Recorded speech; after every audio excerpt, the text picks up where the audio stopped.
Thank you for taking the time to join us today as we gather to celebrate excellence in undergraduate scholarship and visual arts at St. Scholastica.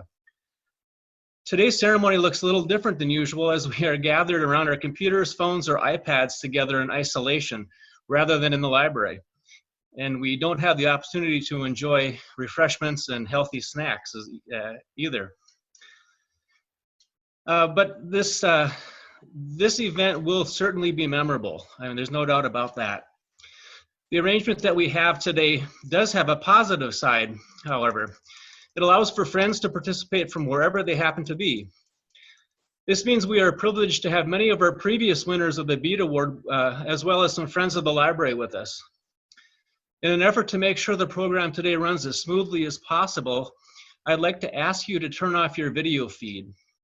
You can do that by clicking on the video camera icon in the lower left part of your screen. To get us started, Brad Snelling will introduce a special guest. Thank you, Kevin. Thanks, everyone. Welcome. We'd like to begin our ceremony with a brief video that's been prepared for us by our friend Amit Peled.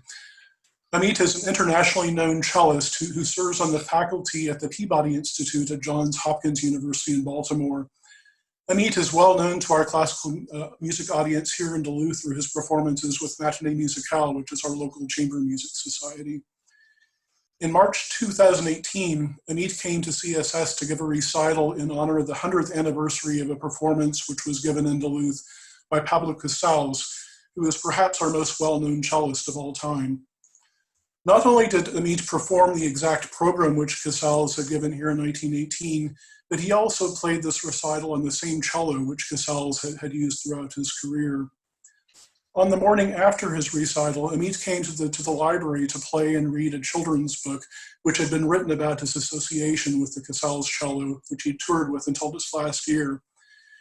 Hearing Amit play one of the world's most famous instruments in our own workplace at CSS was an incredible thing for us. That performance by Amit was in the reading room of the library where we typically have our ceremony for the Bede Award. So it's with this earlier performance in mind and also in the spirit of the college's current celebration of scholarship and creative arts that I'm very honored to present this video. I want to mention that just a few weeks after his visit to the library in 2018, Amit was asked to perform at a special March for the Living at the Auschwitz Memorial Site in Poland. As a Jewish artist, Amit has often programmed works by Jewish composers for his recitals. In his video for us, he's going to be playing a musical theme that's used in Steven Spielberg's film Schindler's List. He will also play one of the dance movements from Bach's Suite for the Unaccompanied Cello in E-flat major. Between the two works, Amit has included a very special greeting for our ceremony today. We hope that you'll enjoy this interlude before we present our awards. Thank you.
Hello Duluth, this is Amit Peled. I just started my bit of playing for you with the Schindler's List theme, and I have to tell you that while I was playing I was thinking about you, I was thinking about the library, I was thinking about the city that you're from and how much love and warmth is in Duluth. Usually, or let's say the first time or two that I went to Duluth, I only saw and felt the cold outside and the weather, but now being there many times, I know how warm this place is, and I want to congratulate the people that received the award today. I know you're all at home watching this on computers, but I wanted you to know that I send music to you, and music is stronger than any disease, any virus, and I feel connected to you, and I want to congratulate you for this award. Also in Duluth, from all the places that I've played, I think the library is one of the most special ones because it was one of the first time I read my book, A Cello Named Pablo, to kids, and there's nothing more pure and honest and sincere than kids, and I will never forget the look in their eyes when they listen to the cello and they listen to the story. So congratulations on your awards, thank you so much, and here is some Bach for you. And I hope to be back in Duluth in person soon to see you, to hug you, and to just embrace all of us with the love of music and the love of friendship. Take care.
Thank you, Amit and Brad. The first award we celebrate today is the Bede Award for Undergraduate Library Research.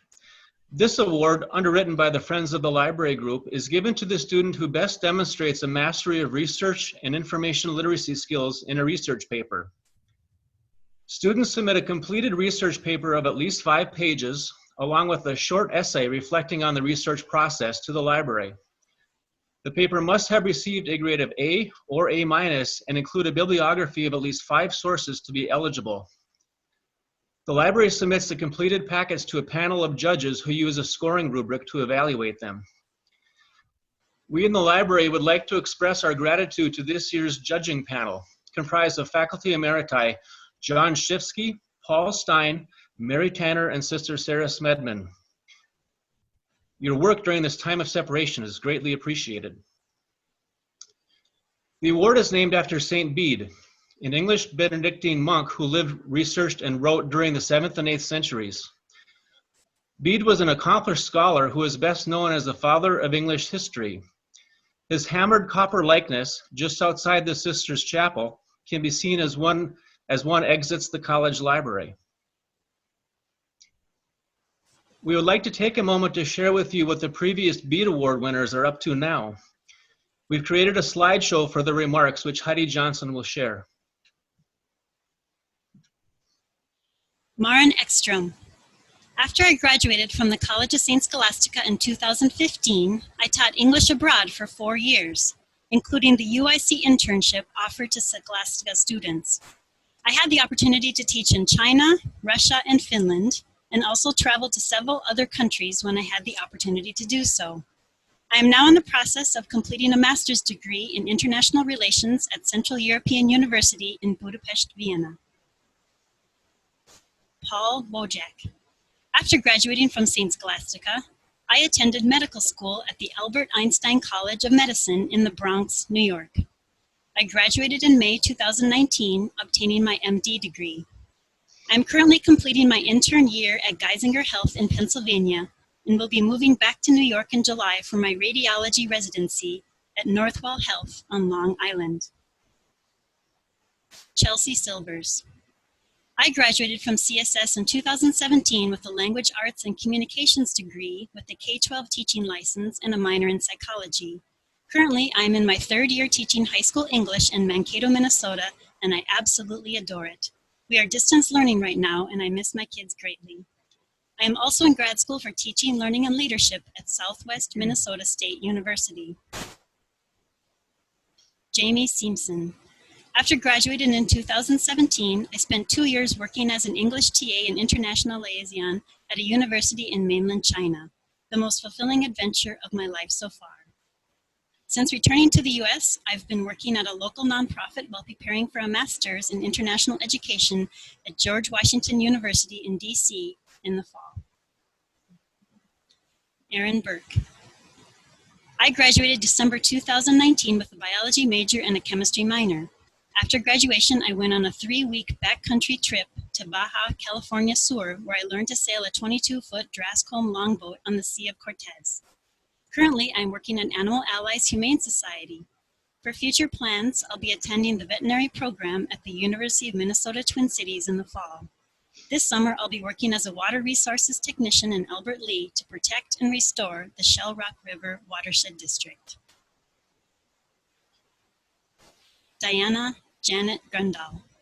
I graduated summa cum laude with the additional honor of the Student Leadership Award.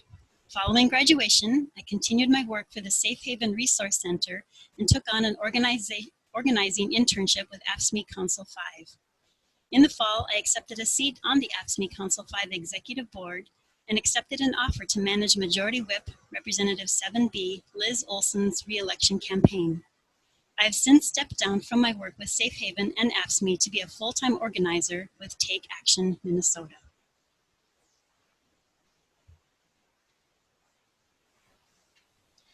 Thank you, Heidi, and welcome to the previous Bede Award winners who are able to join us today.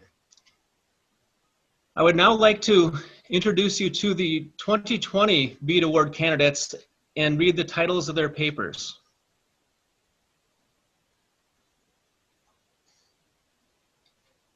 Heather Springer, Matthew Shepard, An Unforgettable Hate Crime. Ellery Bruns, Intersectionality as a Framework to Approach Prison Policy.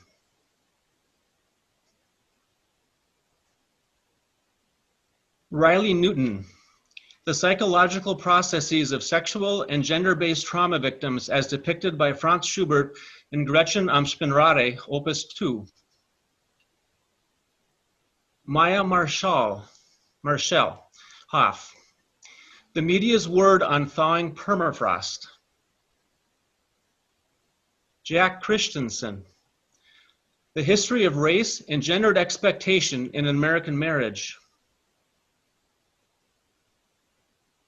Rebecca Davidson, the study of women writers in a liberal education.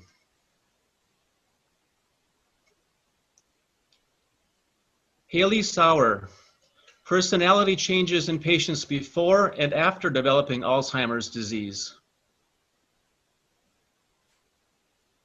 Jane Nyambura Karayuki, Africana womanism and Black feminism in collective leadership and community development. Aaron Wester, literature review, therapy animals and their effects on students with anxiety.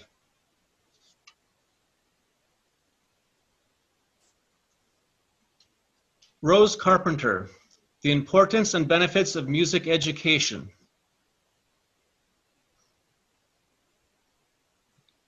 And now, after a dramatic pause, I would like to announce the winner of the 2020 Bede Award. Rose Carpenter, the importance and benefits of music education for Bill Hodap's course English 2105, Investigative Writing.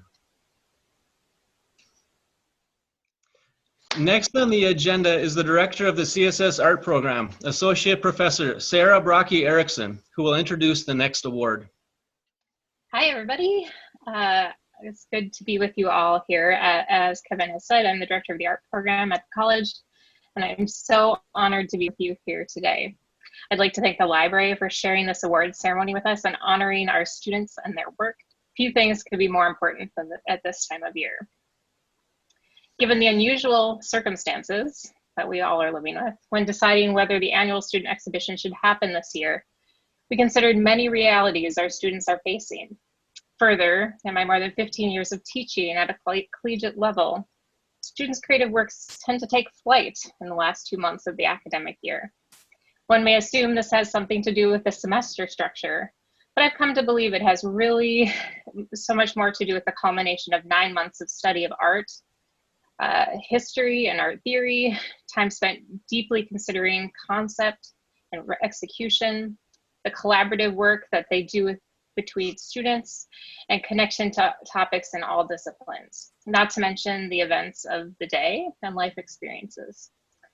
This is to say that the idea of having our annual student exhibition, when so many of our students are flung so far and wide, many without their physical artwork, typical tools of creation, and/or space of support, in such a complex time, was definitely a issue and idea that we considered long and hard. That said, upon further reflection, it became clear to us that the best thing to do was to celebrate the work of our students. The importance of creative and scholarly works, and specifically, in our case, the creation of art, has never been more important. It is with that understanding that we introduce our annual student exhibition and the Dean's Purchase Award. So our annual student exhibition is taking place virtually given our current circumstances this year. And I have to say that, well, this may be unsurprising to all of us in the audience, this exhibition is truly a testament to our saints rising up. The amount of pride that we as a program have for our students and their willingness to share their work in this time of uncertainty is truly immeasurable. As they were able, they submitted incredibly strong works to this exhibition, and we feel grateful to present it in its digital format to all of you via Instagram. You don't need to have an Instagram account to go and check it out. In fact, I am going to scroll you through it while I give you a little bit of information about the exhibit itself. So as you will see, when you take some time to really look through this work, I would say that it's really important that you spend the same amount of time that you would to be able to really take in this work that you would if we were in Storm's atrium or if we were on the 4th floor of Tower. Their time and energy spent in this work is palpable.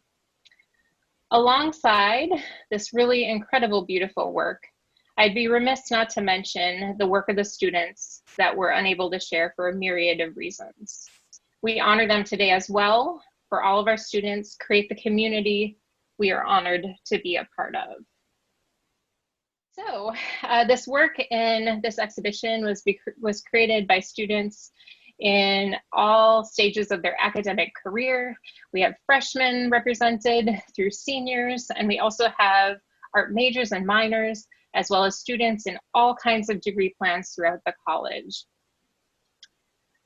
Let's see. The works created in this exhibition were created by the following students: Vanessa Kari, Michael Moores, Rebecca Larson, Tori Zepanich, Emma Rezasco, Bakari Bart Collis, Ryan Taylor, Jared Schuster, Ellen Ochen, Haley Duran Christensen, Grace Smith, and Nick Stenstrup.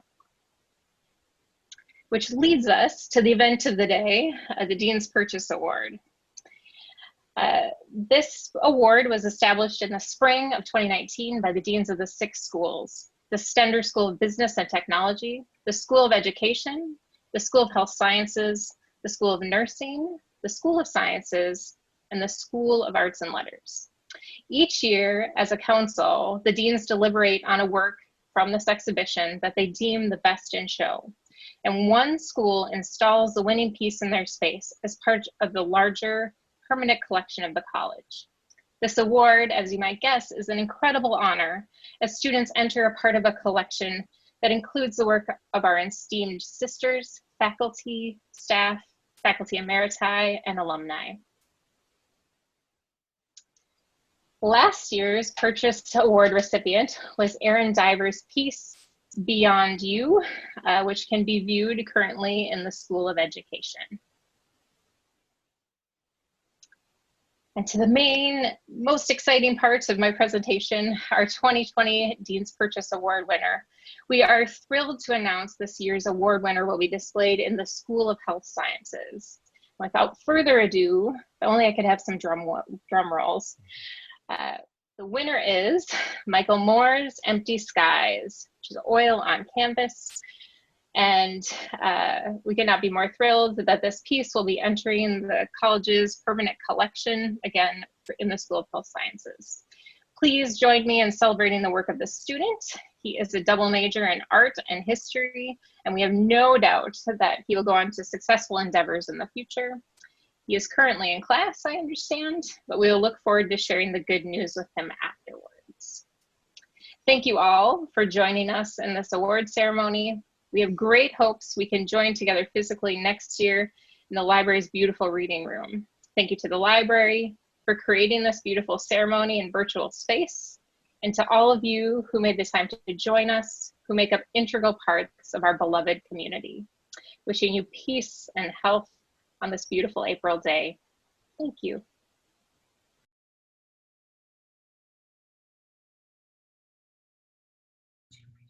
Well, this is Barbara McDonald, and nice to see everybody. And what a wonderful ceremony. Kevin, thank you for setting this up. I don't know how we could have made it better.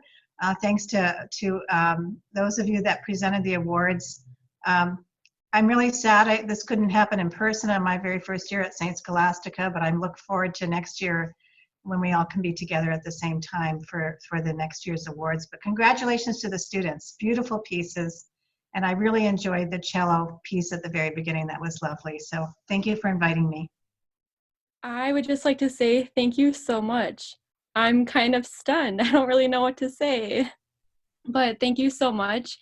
It means so much to me. I did not expect this way for my day to go. So thank you so much. And it's been such a pleasure to be here in this Zoom reception. So thank you. Hello, Kevin and everyone. This is Mary Tanner.